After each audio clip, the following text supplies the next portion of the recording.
এরপর আনন্দলোক অর্থাৎ স্বর্গলোক সৃষ্টি হয়, যেখানে দেবতাগণ নিবাস করে।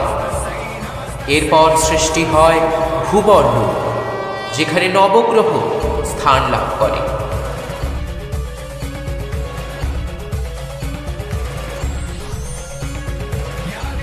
এরপর সৃষ্টি হয় ভূলোক, যেখানে মনুষ্যগণ ও অন্যান্য জীব বসবাস করে।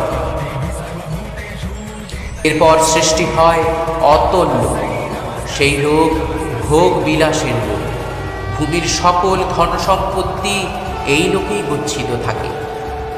এরপর বিতল, তারপরে সুতল, যেখানে অসুররাজ বলি রাজত্ব করে।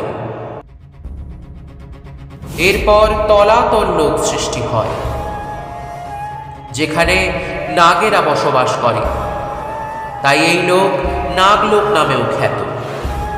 এরপর রসাতল ও সর্বান্তে পাতাল লোক, যেখানে অসুরগণের বসবাস।